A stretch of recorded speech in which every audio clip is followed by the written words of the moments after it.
Hi friends, நானும் video போடுறேன். ஒரு ரீச்சும் வர மாட்டேது.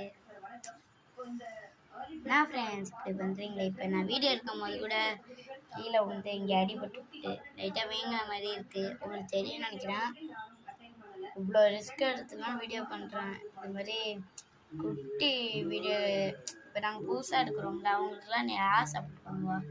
நீங்கள் தானே பண்ணணும் ஃப்ரெண்ட்ஸ். ரொம்ப கஷ்டமாக இருக்குது ஃப்ரெண்ட்ஸ். வீடியோ கொஞ்சம் கூட ரீச் ஆக மாட்டேங்குது. ரீச் ஆகுது, பார்க்குறீங்க. நான் லைக்கு சப்ஸ்கிரைப் எதுவுமே பண்ண மாட்டேங்க. பார்க்குறீங்க, அப்படியே எடுத்து விட்டு போகிறீங்க. நான் ஷார்ட்ஸ் எல்லாம் போடுறேன், ஃபுல் வீடியோலாம் போட்டிருக்கேன், டிஜே போடுறதெல்லாம் போடுறேன். நேற்று நைட்டு கூட டிஜே போயிட்டு நைட்டு ஃபுல்லாக டிஜே, அதில் கூட டிஜே போட்டு ரெஸ்ட்டில் உட்காந்துருக்கான். கொஞ்சம் கூட ரீச் இல்லை ஃப்ரெண்ட்ஸ். நான் ஃப்ரெண்ட்ஸ் ரொம்ப கஷ்டமாக இருக்குது. Bye friends.